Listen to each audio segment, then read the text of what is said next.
The Chateau of Saumur looks like a fortress from a tale of knights of old, on its hilltop overlooking the town. Its formidable tall towers rise above the Loire, and its crenellated ramparts hold within them all the history of the last millennium, with 100 years of war and peace in Anjou.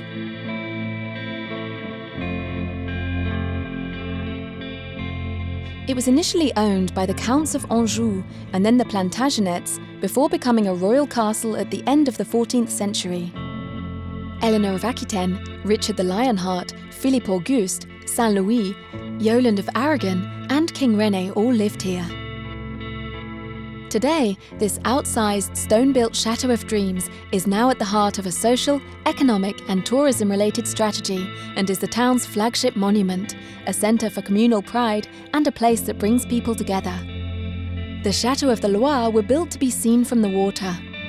But from high up, one can understand their strategic location, from which one can also survey the river.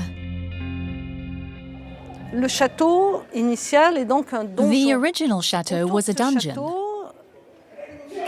Some decades later, a moat was constructed around it to better defend the base of the tower. Then, in the early 13th century, during the regency of Blanche of Castile, the tower with the moat was then surrounded by an outer wall, linked by large circular towers, one in each corner, which are very different to the towers built by Louis I of Anjou, with cut-off corners and larger stones.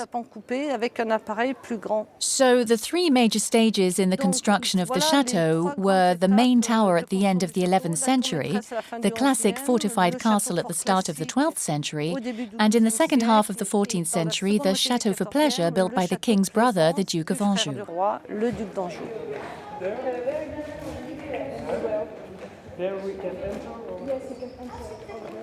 Yes, that's where you go down. My name is Jacqueline Mongelaz, and I've been the head curator of the Museum of the Chateau of Saumur since 1990, so for 24 years now. The Chateau of Saumur has been under restoration since 1997, which has been quite a while now, and the work is going to continue for another decade or so. One of the highlights of the work here is this beautiful restoration that finished just last year of the Great Staircase. This staircase is the only one of its kind remaining. It dates from the end of the 14th century. We know there was one in the Palais du Louvre, the Louvre of Charles V. There was this one in Saumur, and one in the Palais Ducal in Bourges, which belonged to Jean de Berry, the brother of Charles V and Louis I of Anjou, the seigneur of the Chateau of Saumur. So between the restoration projects that were undertaken at the very start of the 20th century and those done on the southern wing and the western tower at the end of the 20th century, things evolved. You can see it in how the windows close and in the quality of the tuffeau stone used. We were very lucky because behind the few modifications that were carried out in the 19th century, we found the 14th century architecture which was intact. The chateau has been returned to its former glory thanks to the experience and skill of the stonemasons during this enormous restoration project. Just beside the gate to the outer wall is the Crafts Guild House, a beautiful 15th and 16th century construction. Here, happy young restoration apprentices skillfully apply their chisels, hammers and scrapers.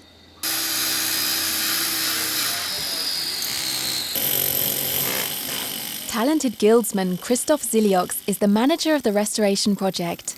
He pays his young students a visit. There's a lot of carving for not much result. When I got here, the chateau was the first thing I saw. We arrived by car. There were 3 or 4 of us with our bags and our little tool bags. And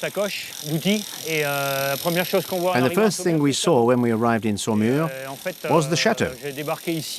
I arrived on the project in 1979, but I never imagined that 25 years later, one of the most beautiful and most important projects in my career would be the Chateau of Saumur right here beside us.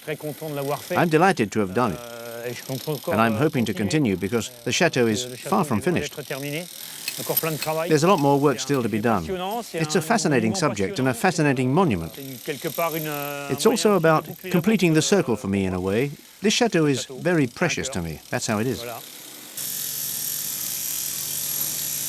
How much time did they give you in total? 27 hours. 24 hours of stone cutting? 27 hours. 27 hours, including the plans and the panels? The plans aren't usually included.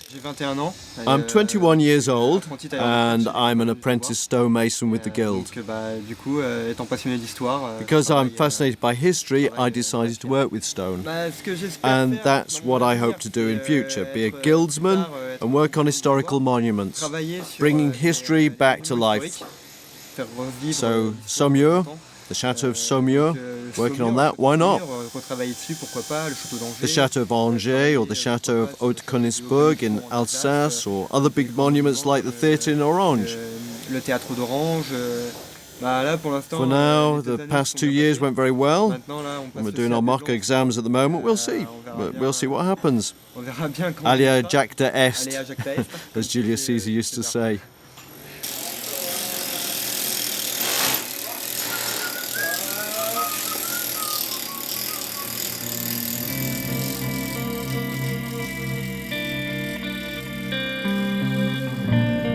According to the tradition of this guild, which brings together some of the best craftsmen and women in the country, the apprentices will soon head off to travel around France to work, to share some of their knowledge from Saumur and the techniques learned from this chateau, a jewel in the crown of French medieval architecture. Looking down over the town where houses built in the Middle Ages sit side by side with Renaissance constructions, the Chateau of Saumur bears witness to the love of the kings of France for the Loire Valley. It is the last example of a royal palace constructed by the Valois dynasty. Saumur is a veritable source of curiosity and inspiration that helps bring out people's vocations. When he was a child, Jimmy spent his time digging in the sandbanks on the Loire around the foot of the chateau. He'd often find fossils, fragments of objects, or even whole objects. He was inspired by his findings and became interested in archaeology, bringing his treasures to the curator to discover their origins. And on the left, in the main hall, there are kestrels nesting. I raised them at home in semi-liberty, and then they return naturally to the chateau. Right now, they are nesting, so the pair is either out flying or inside that little hole. I try to call them out, but they're not there. We'll do a good thing. We'll take the wheelbarrow, which was invented by the Russians. For the past few years, Jimmy has been employed as the chateau's maintenance man. Here we are, in the flower garden of the Chateau of Saumur, which is going to be moved because there will soon be work being done on the chateau's walls, and we need the land here. So we can dig it up and store it in another garden before returning to its place afterwards. You can't move a chateau, but you can always move a garden. This is Viola odorata, or sweet violet. The unusual thing about violets is that it's not the flowers that smell, but the leaves. Allium ursinum, this wild garlic, was used as far back as 6,500 BC in primitive or Neolithic food. It smells of garlic and grows near the surface.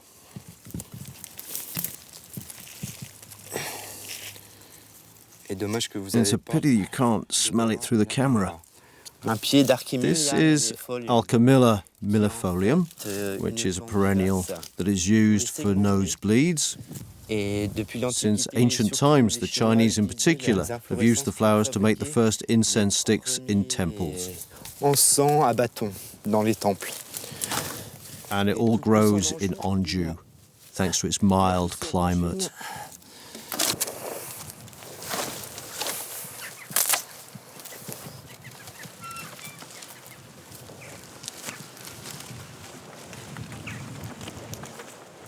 Pascal works with Jimmy. Let's go up to my floor. Between them, Jimmy and Pascal ensure the maintenance and smooth running of this huge and complex estate of the Dukes of Anjou. Are you there, Jimmy? Jimmy? I don't know where he is. Oh, he hasn't done anything in here. I can tell. Here we are. Piece of cloth. We have to do the glass doors every day. There. 1, 2, 3, 4, 5, 6, 7, 8, 9, 10, 11, 12, 13, 14, 15. There are 17. Especially as we've only got from 6 to 10 a.m. We start at 6 a.m. in high season, so from 6 a.m. to 10 a.m. we have 4 hours to do it. We really need to work very fast. We're always full of energy, going up and downstairs. It's very physical.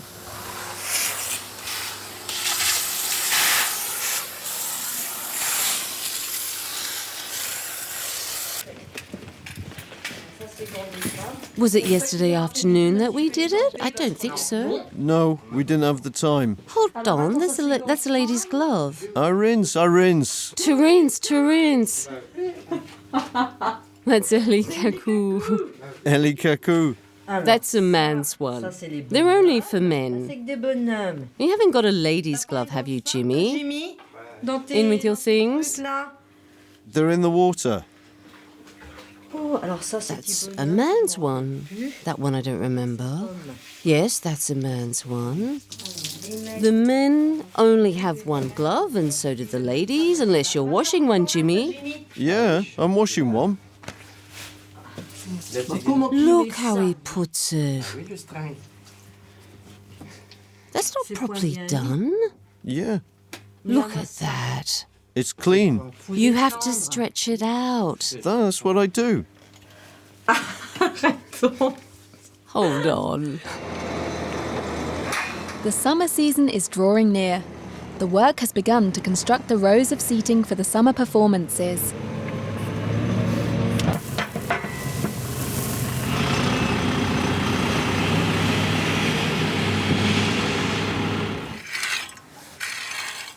The construction of the seating is a springtime ritual that requires rigour and conviviality. Remy! Not working much, are you? Huh? Aren't you working?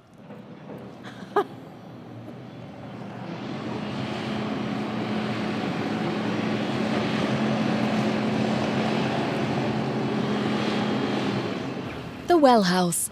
It was constructed after the collapse of the western facade in the 17th century. The 33-metre deep well provided the water for the chateau. Part of its ancient mechanism dates back to the Middle Ages. I'm painting the well's winching mechanism with wood preserver, which we do once a year to stop insects or other pests from attacking it. L'agression des insectes et des visiteurs. It's a mixture of linseed oil, turpentine, and a drying agent that is a homemade recipe to protect it. It makes the whole chateau courtyard smell lovely. It smells of pine, smells of summer and of nature. Sometimes it smells of the woods.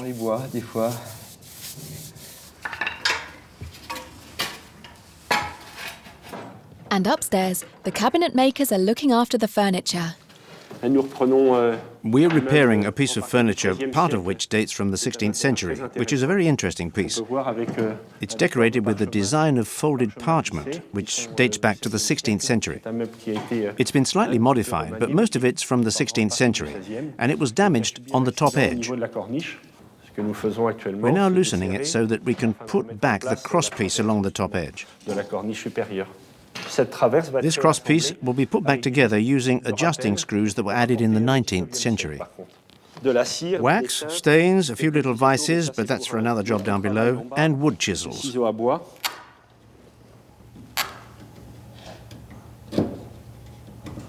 It wasn't actually stuck.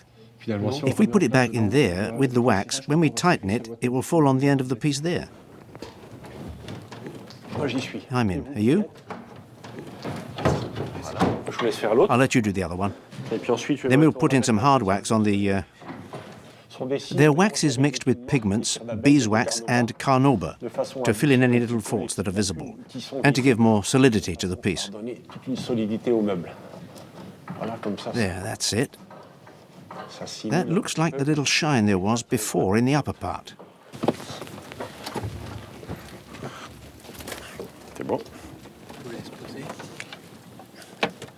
Sometimes the objects from the museum's collection are taken off to be restored in the workshops of nearby artisans. They are always returned to the chateau and their rightful position in the museum. This is a Louis XV secrétaire that comes from Paris and is beautifully made.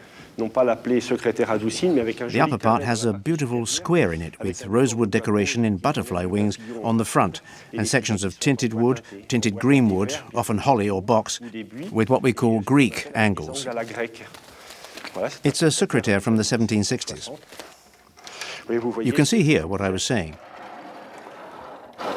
There's the flap, which works now and rests properly on its supports. That was one of the mechanical problems with this piece.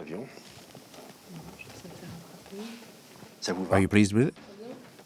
The hinges were badly made in the 18th century. I'm not kidding. It wasn't square. It happens rarely, but it does happen with certain pieces. And it was the case with this secrétaire. I've got two little screws here, 18th century screws, which the supports rested on. And they weren't at the right height. That's how we knew that the mechanism wasn't properly done back in the 18th century.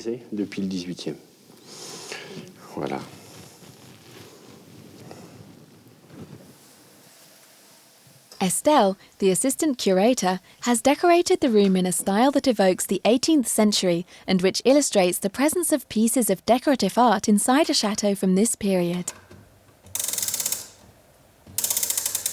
The exhibition pays homage to the creation of this museum in the chateau 100 years ago and allows Estelle to examine how a museum should function. How do you enable the spirit of a medieval chateau to sit alongside such extraordinarily diverse works of art? My name is Estelle Giraud, and I'm the assistant curator at the Museum of the Château of Saumur, and as such, in addition to many other varied responsibilities, I'm in charge of the collection of 30,000 objects that make up the museum's collection. My job is to study, inventory and reassemble these 30,000 objects according to the regulations surrounding museums in France, and to show them through what we are doing here in the north wing of the chateau.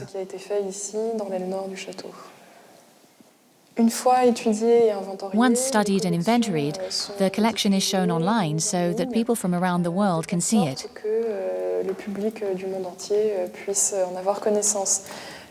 As a result, we regularly receive requests for study and applications from researchers around the world. Receiving and working with researchers is very important to us because it enriches their studies. And in return, their work helps us to find out more about the objects we have here and to better manage our collections.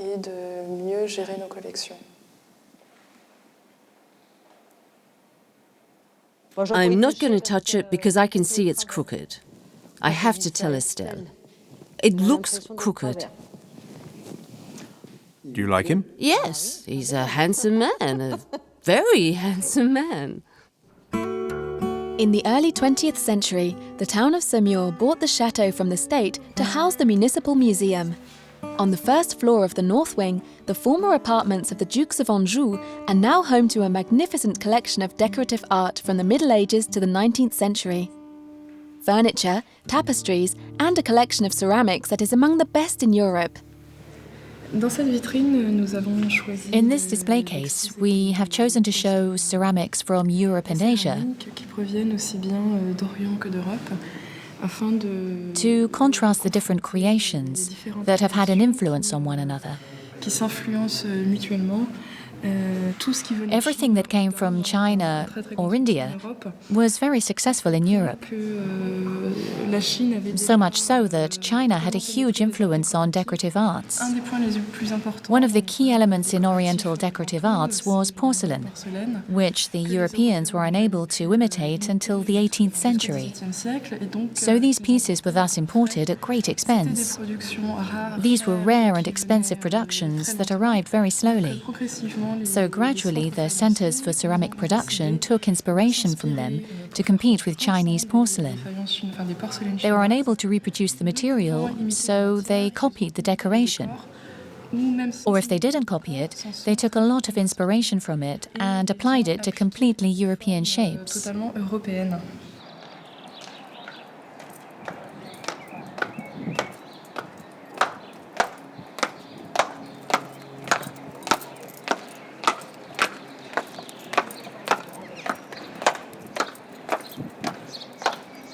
Nous nous trouvons ici dans la réserve des textiles. This is our textile storeroom. This is where we keep liturgical ornaments, as well as lots of fabric pieces. Each crate is numbered, and these numbers correspond to our digital inventory, so we can very easily and quickly locate any objects. We're going to take a look in a crate at the kinds of liturgical ornaments we keep here.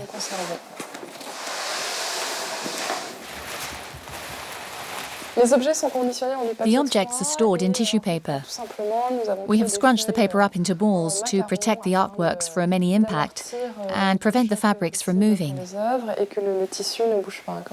As you know, the fabrics are extremely fragile, so we'll unwrap them and have a look at what's inside.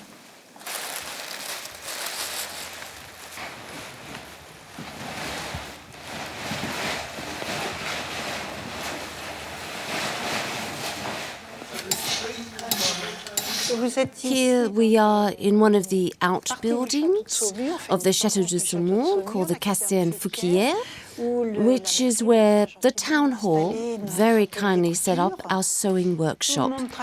Everyone is working for the show, which this year is called the Horsemen of Time and is a Son et Lumière show.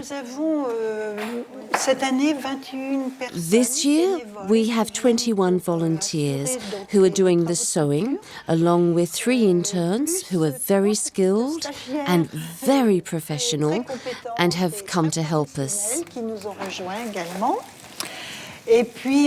We are managed by 2 seamstresses, Claire and Brendy, who are handling the patina of the fabrics in particular. These are suits of armour that have been made by the seamstresses in the workshop. They're made from imitation leather and are lined and quilted. Then I come along with my paint to add a patina and give a feel of aged leather. I'm a costume maker. I did my training in Paris at the Lycée Paul Poiret. I have a diploma in costume design and a guild qualification as an artisan costume maker. I do the patinas on the armour, on the chainmail, the peasants' costumes, and also the dyeing of certain costumes. Can you separate the pieces? Then I can give them to you bit by bit. And you, Clara, do you want something to do? Look, I can give you a bodice. I'm Claire Beausvillevald. I've been a costume maker for 2 years now. I work on live performances and theatre. But this is the first time I've worked on a Son et Lumière show. It's a historical retrospective covering different periods in history, and the idea is that the costumes illustrate each era through their shape, so that visually it's as striking as possible, and the costumes have to set the period we're in. Oversew down both sides and stop right there. When you live in Saumur and you've got a chateau like this, you have to bring it to life. You have to participate. It's a part of all of us. It's a part of our lives. So I think it's very interesting to bring it to life. And it's so satisfying when the show starts and we see our costumes on stage. It's magnificent. It's the best reward you could have. Moreover, most of the seamstresses are also extras in the show, so it's double the satisfaction because not only do we make the costumes, but we get to wear them too, and that's wonderful. It's unique.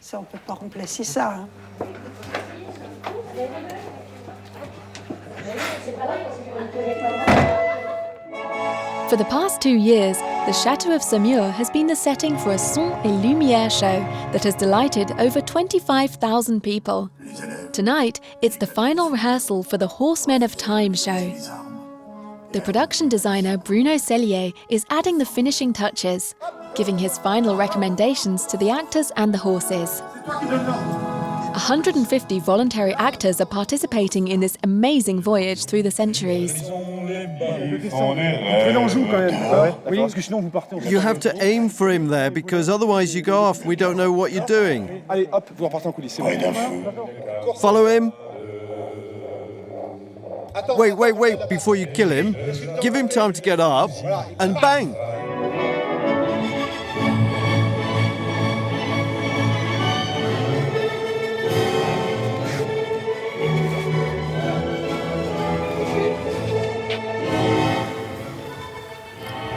In the background, our young seamstresses work late into the night. Costumes for the peasants, revolutionaries and soldiers. Everything has to be ready for the first night. The soldiers in chainmail will soon be on stage. The knights will look very elegant. This is where I'm at. Oh my goodness, what's going on?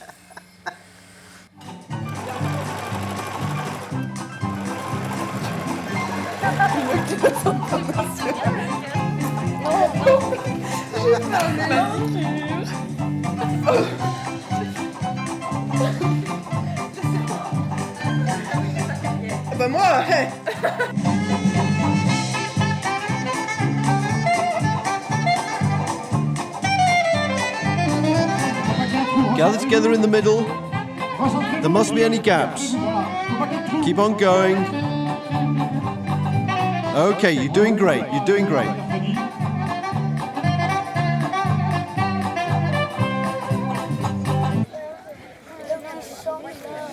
Thank you. Go home, get some sleep. We'll see you at 8 p.m. sharp on Monday for our first night of madness. Pour une première nuit de folie.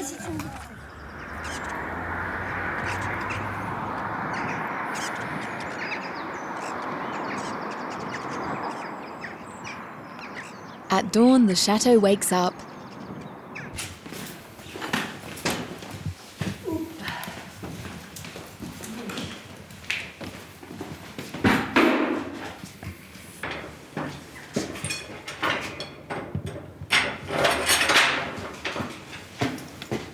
Jimmy checks over the chateau in every nook and cranny. Year-round, he inspects closed-up areas, storerooms and attics, and takes care of the collections. This is a huge and delicate task, considered as preventive conservation. Inspecting towers, hidden rooms and secret places sometimes reveals some surprises.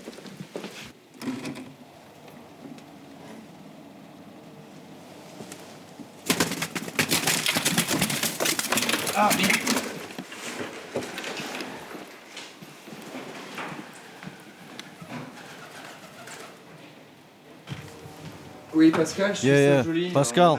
Yeah, I'm in the Salle Jolie. 2 pigeons got in here. They were on the wall walk. And when I went out to look, there were 2 pigeons behind the door and they came in. So I'm going to leave the windows open so they can get out.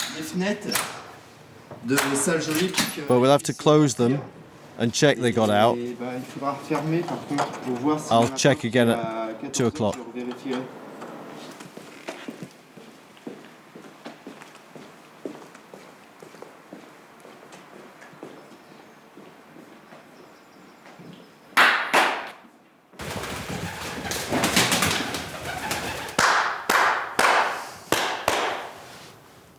A sheet of paper on the table.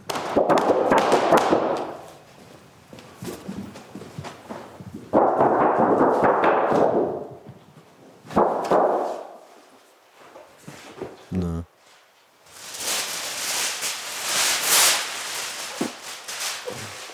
No. No, it'll leave of its own accord.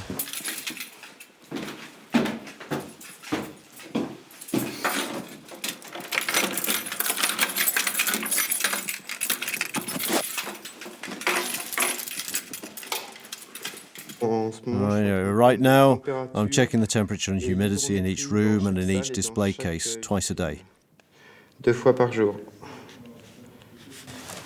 It's to check that the iron isn't reacting with the humidity and the temperature is constant to conserve the contents correctly. We have to make sure our baby's not got a fever and it's not too damp.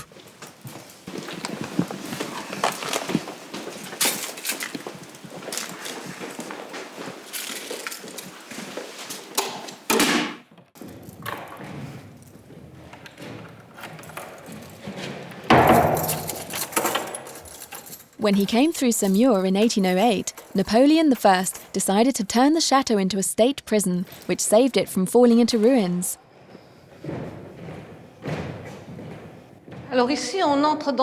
This area isn't currently open to the public because the restoration isn't finished.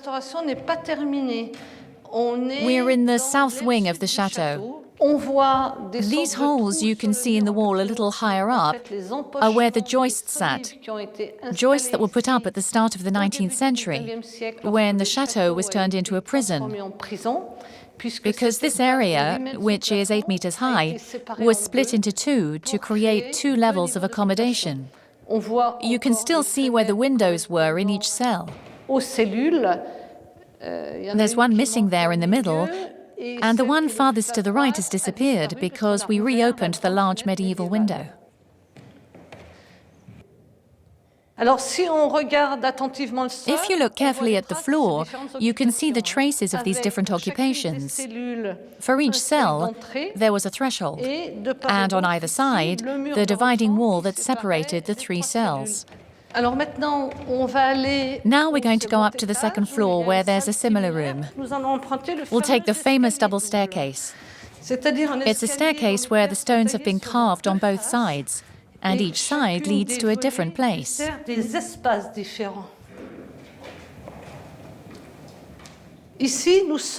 is the second floor of the south wing, and a room that, at the time of the Dukes, was a residential room with a lovely fireplace that is currently boxed in while we wait for the restoration work to be completed. Most of the woodwork is original. We have done dendrochronological or tree ring analysis, which revealed that the trees were felled in 1387. The wood used is oak heartwood, as in the east wing. This room has a fine aspect, as does the whole southern wing. And you can imagine that people got together here in the daytime to enjoy the light and heat.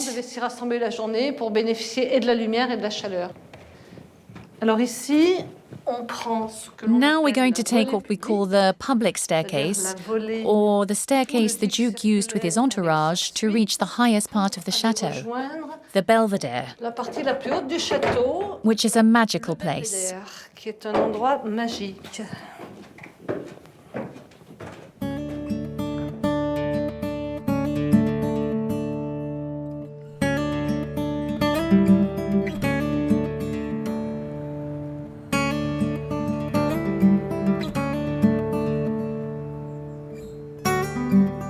For centuries, the Loire was the busiest waterway in France, transporting merchandise from the Atlantic and the rest of Europe.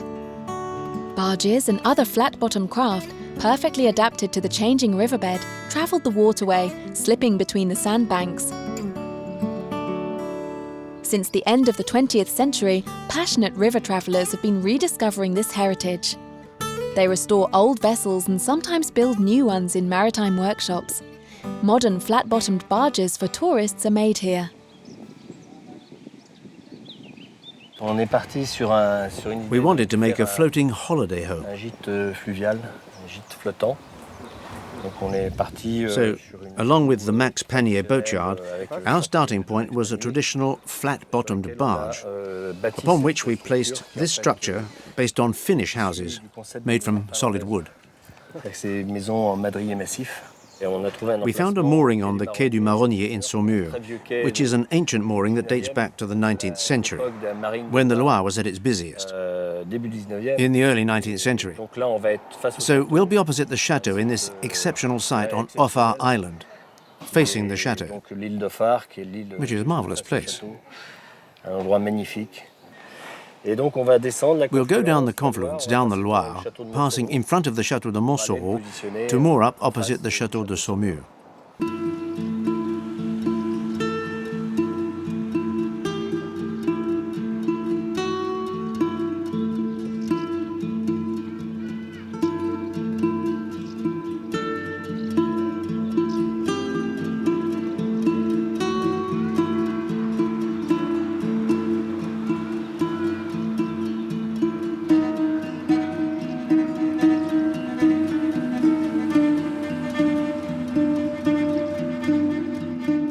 The Loire is the last great wild river in Europe. Since the 2000s, the Loire Valley has been included on the UNESCO World Heritage List as a cultural landscape. The Château of Saumur, built at the confluence of the Loire and the Thouet, between Anjou and Touraine, sits in these superb surroundings.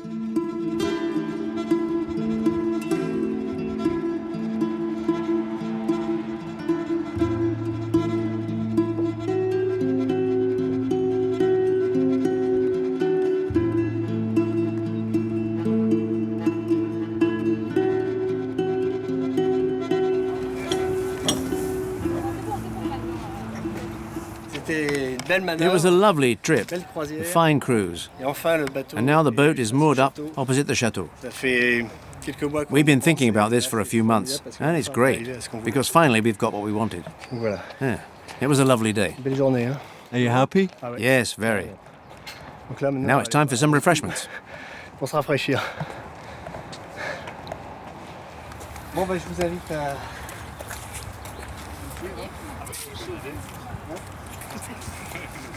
Open from April to November, the Château de Saumur welcomes an average of 12,000 visitors every month. The team of 10 permanent staff members is boosted each summer by the arrival of seasonal workers who are inspired by the idea of working with a heritage site and who can speak other languages. Hello, can I see your tickets, please? My name is Mayang and I'm from Indonesia. I'm in my third year of a bachelor's in heritage and I'm doing the double diploma program. I've done most of my studies in Indonesia and I'm finishing my final year here in France. I chose heritage because I'm interested in history and tourism promotion. There are a lot of historical buildings in Indonesia, but unfortunately, they are badly managed. This internship is part of my studies, and it's interesting because I'm learning a lot. It's a little play about a knight who's looking for a horse. Yeah. They do some acrobatic things with a horse. Yeah. Not much, but it's quite interesting. I have lots of different jobs. I do security, for example. And in the beginning I worked on the welcome desk, and I don't know, maybe I'll do guided tours for the next bit.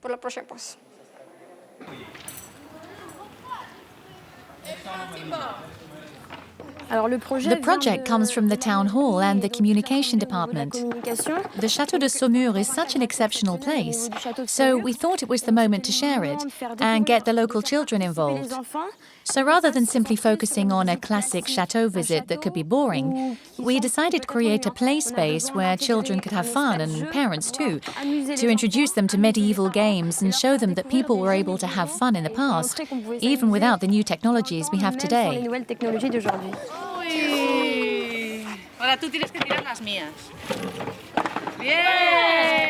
Now, in addition to the chivalry school and introducing the children to games, we have a course they can do with 3 or 4 games that we select from those in the camp, including archery. And after they've done the games, after the half hour is up, they get a certificate of chivalry, showing that they are skilled in games from the olden days. And they get to take it home, and are generally very happy with that.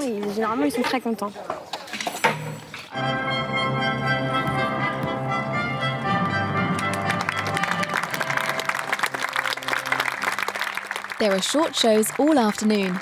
Demonstrations on horseback and little shows allow the families to rest a moment in this unique historical place and to immerse themselves in the adventure of great equestrian tournaments.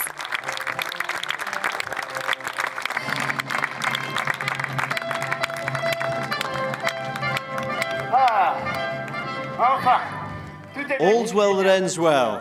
The armour is complete.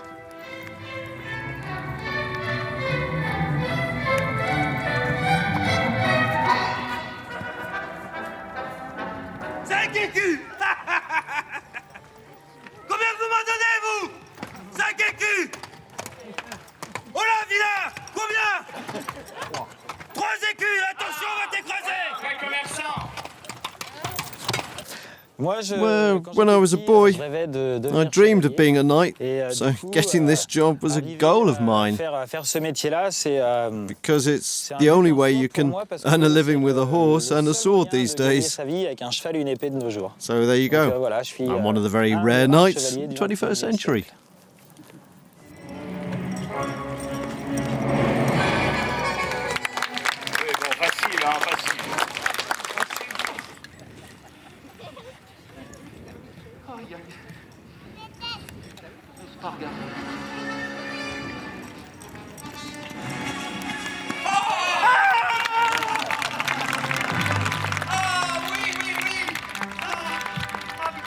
Saumur is a town that is intrinsically linked to the French equestrian scene, home to the French National Riding School and its famous instructors, the écuyers of the Cadre Noir. It goes without saying that the museum has a fabulous collection dedicated to equestrian equipment and the history of horseback riding. Patrice Franchet-Despéré, écuyer of the Cadre Noir, takes us to the exhibition rooms containing objects from antiquity to the 20th century. In this room there are some fine pieces which are just a selection because the Chateau Museum is being renovated and not all the objects are here on display. However, you can see some of the best pieces from the 16th to the 19th century here.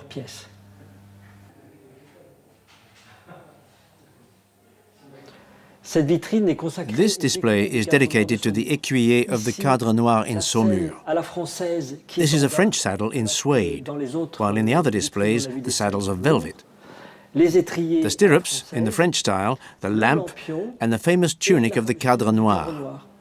The Saumur-style boots, the crop for the jumpers, and here, 2 jumpers, 2 sculptures representing 3 of the jumps practiced by the écuyer of the Cadre Noir, the courbette and the croupade.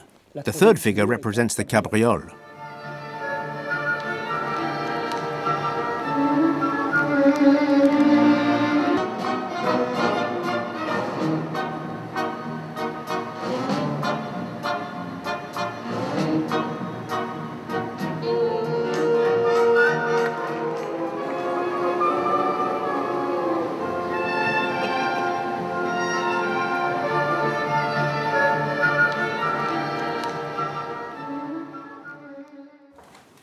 Out of the light in the rooms upstairs, the other saddles and equestrian equipment await the reopening of the exhibition rooms. In the Museum of Saumur collection, there are several thousand objects dedicated to horses. There is a whole series of saddles, and not just French ones, but saddles from 3 parts of America: South America, Central America, and North America. There are saddles from Africa and different Asian countries. So our saddles are considered by the specialists as historic saddles. This is a saddle from Iran or Afghanistan. Here there is engraved ivory and all this part which is painted in many different colours, so quite a sophisticated decoration. Here, Nadège, I'll show you our Chinese saddle. There was a time when we thought it was Tibetan. Then one day we received a delegation from the Chinese embassy who taught us a lesson and told us it wasn't Tibetan, but Chinese. Behind you is a Californian saddle. It's superb, with fantastic embossed leatherwork.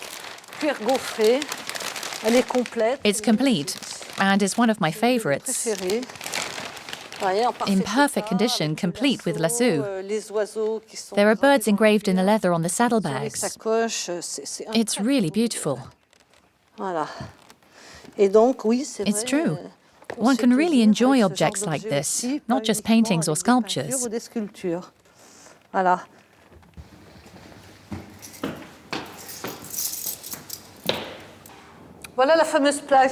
Here is the famous plaque. 1,140,000 horses from the French army died during the First World War. That figure is absolutely staggering. And it only covers horses in the French army. So you can imagine the total number of horses that perished.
Spring cleaning, guano from jackdaws, pigeons, every kind of bird.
And when the night finally arrives for the summer spectacle on the terrace, the whole of Saumur is lit up by the show.